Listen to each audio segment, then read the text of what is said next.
அனைவருக்கும் வணக்கம். இன்றைய நிகழ்வுகளின் முதல் நிகழ்வாக நூல் அரும்புகள் இனிதே துவங்க இருக்கிறது. முதலில் இந்த நிகழ்விற்கு பங்கு பெற வந்த குழந்தைகளை கைதட்டி உற்சாகமாக வரவேற்போம்.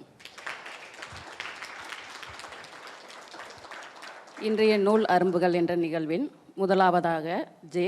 சுயம்புநாதன் அவர்களை அன்புடன் அழைக்கிறோம்.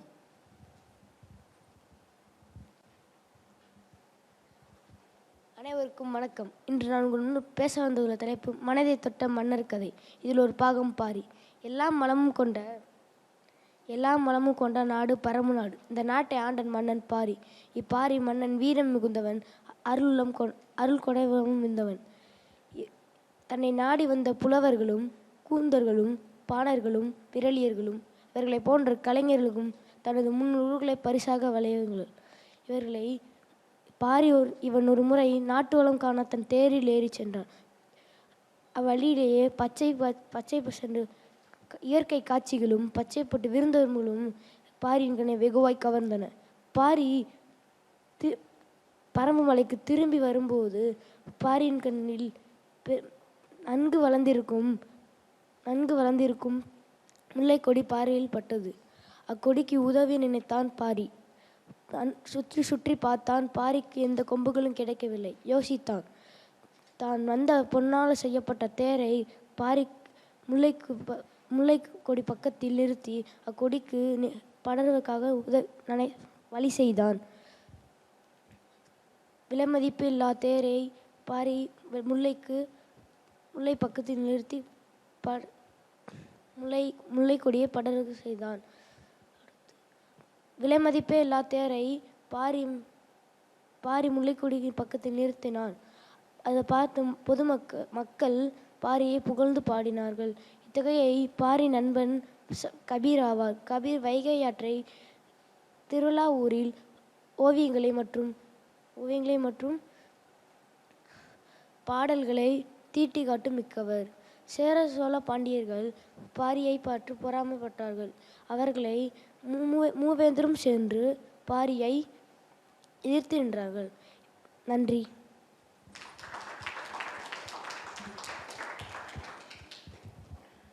அழகாக விமர்சனம் செய்த சுயம்புநாதன் அவர்களுக்கு வாழ்த்துக்கள். அடுத்ததாக ஆனந்தராம் அவர்களை அன்புடன் அழைக்கிறோம்.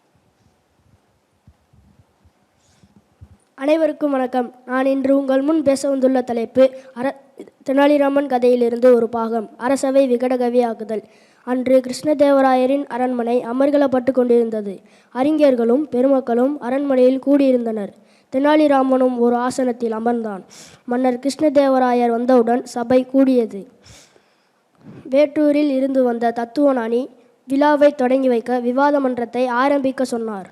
தத்துவஞானியும் ஏதேதோ சொன்னார். எவரும் கேட்கவில்லை. இவர் பேச்சின் இறுதியில் மாய தத்துவத்தை பற்றி நீண்ட நேரம் பேசினார். அதாவது, நாம் கண்ணால் காண்பதும் மாயை, உண்பதும் மாயை என்றார். இதை கேட்ட அறிஞர்கள் முதல் அரசர்கள் வரை எவரும் வாய் திறக்கவில்லை. ராஜகுரு மௌனமாகி இருந்தார். சற்றுமுற்றும் பார்த்த தெனாலிராமன் எழுந்து நின்றான். தத்துவஞானியாரை பார்த்து, ஐயா தத்துவஞானியாரே, ஏன் பிதற்றுகிறீர்? நான் உண்பதும் உண்பதற்காக நினைப்பதற்கும் வித்தியாசமே இல்லையா என கேட்டான். இதற்கு தத்துவஞானி வித்தியாசம் இல்லை என்றார். இதை சோதிக்க மன்னரிடம் ஒரு விருந்துக்கு ஏற்பாடு செய்ய சொன்னார். விருந்தும் ஏற்பாடு ஆயிற்று. அனைவரும் பந்தியில் அமர்ந்து சாப்பிடத் தொடங்கினர். தத்துவஞானிக்கு உணவு பரிமாறியும் சாப்பிடக்கூடாது என கட்டளையிட்டு விட்டனர். இதனால்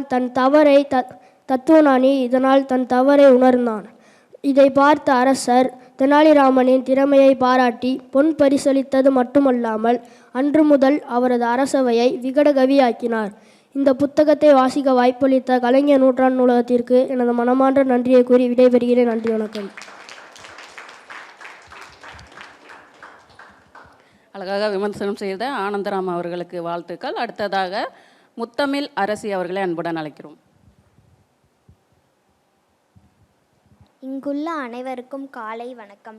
நான் உங்களுக்கு ஒரு கதையை கூற வந்துள்ளேன். எனது கதையின் பெயர் குட்டிலாலி. ஒரு நாள் குட்டிலாலி மிகவும் கோபமாக இருந்தாள். அவள் ஒரு மரத்தில் ஏற வேண்டும் என்றபோது அம்மா அவளை நீ மிகச் சிறியவள் என்று கூறினாள்.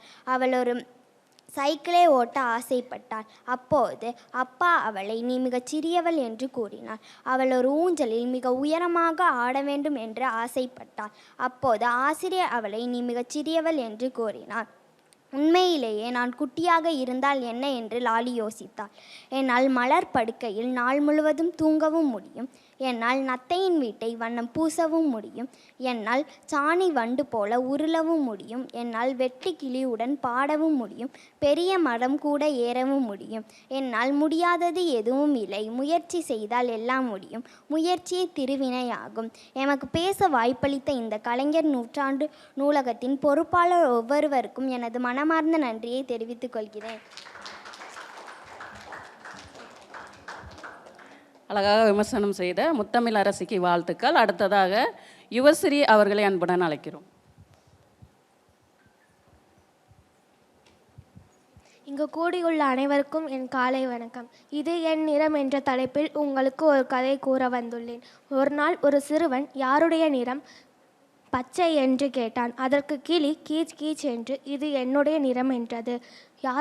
அடுத்த சிறுவன் யாருடைய நிறம் சிவப்பு என்று கேட்டான். அதற்கு தக்காளி இது என்னுடைய நிறம் என்றது. மீண்டும் சிறுவன் யாருடைய நிறம் மஞ்சள் என்று கேட்டான். அதற்கு லாரி இது என்னுடைய நிறம் என்றது. சிறுவன் நிறுத்தவில்லை. யாருடைய நிறம் ஆரஞ்சு என்று கேட்டான். அதற்கு கேரட் இது என்னுடைய நிறம் என்றது. சிறுவன் யாருடைய நிறம்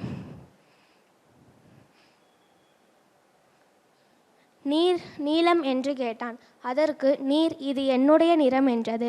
சிறுவன் யாருடைய நிறம் வெள்ளை என்று கேட்டான். அதற்கு தாத்தாவின் சட்டை இது என்னுடைய நிறம் என்றது. சிறுவன் யாருடைய நிறம் கருப்பு என்று கேட்டான். அதற்கு பாட்டியின் சவுரி இது என்னுடைய நிறம் என்றது. கடைசியில் ஒவ்வொருவரும் தனது நிறத்தையும் அழகையும் புரிந்து கொண்டனர். இதன் மூலம் வண்ணங்களில் பல வண்ணங்கள் இருப்பது போன்று மனிதர்களின் பல குணங்கள் உடையவர்கள் இருப்பார்கள். அவர்களை நாம் ஒவ்வொருவரும் புரிந்து நடந்து கொள்ள வேண்டும். எமக்கு பேச வாய்ப்பளித்த இந்த கலைஞர் நூற்றாண்டு நூலக பொறுப்பாளர்கள் ஒவ்வொருவருக்கும் எனது நன்றியை கூறி தெரிந்து கொள்கிறேன். நன்றி. யுவஸ்ரீ அவர்களுக்கு வாழ்த்துக்கள். அடுத்ததாக சபிகா பானு அவர்களை அன்புடன் அழைக்கிறோம். இங்கு கூடியுள்ள அனைவருக்கும் எனது காலை வணக்கம். நான் உங்களுக்கு ஒரு கதை சொல்லப் போகிறேன். யானையும் தையல்காரனும். தினமும் யானை பாகான் யானை குளிப்பாட்டுவதற்கு ஆற்றுக்கு கூட்டி கொண்டு போவான். ஆற்றுக்கு போகிற வழியில் ஒரு தையல் கடை இருந்தது. தையல்காரன் யானைக்கு தினமும் பழமோ அல்லது வெல்லமோ கொடுப்பான். ஒரு நாள் யானை தையல் கடையின் முன்னால் தும்பிக்கையை நீட்டியது. அப்போது அந்த தையல்காரனுக்கு ஒரு கெட்ட எண்ணம் வந்தது. ஊசியை வைத்து தும்பிக்கையில் ஒரு குத்து குத்தினான். அப்போது யானை எதுவும் பேசாமல் காதை ஆட்டியபடி அங்கிருந்து சென்றது. யானை ஆற்றுக்கு போய்விட்டு குளித்து முடித்த பின் வந்து யானை தனது தும்பிக்கையில் நீரை சேமித்து கொண்டு வந்து கடையில் உள்ள நீரை ஊற்றியது. கடையில் உள்ள அனைத்து துணிகளையும் நனைத்து விட்டது. அப்போதுதான் தையல்காரன் தன் தவறை உணர்ந்தான். தீதும் நன்று பிறர் தர வாரா என்பதை உணர்ந்து செயல்பட வேண்டும். எமக்கு பேச வாய்ப்பளித்த இந்த கலைஞர் நூற்றாண்டு பொறுப்பாளர்கள் ஒவ்வொருவருக்கும் என மனமார்ந்த நன்றியை தெரிவித்துக் கொள்கிறேன். சபிகா பானு அவர்களுக்கு வாழ்த்துக்கள்.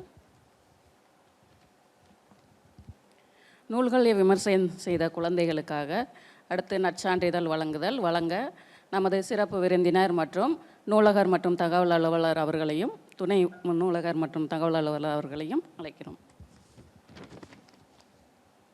சுயம்புநாதன்,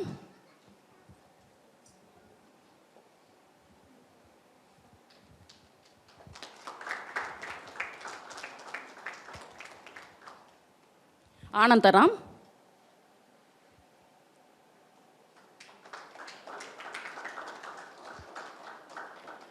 முத்தமிழ் அரசி,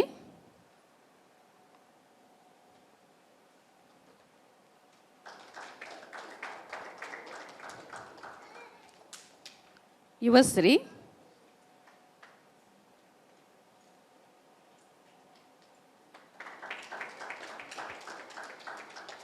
சபிகா பானு,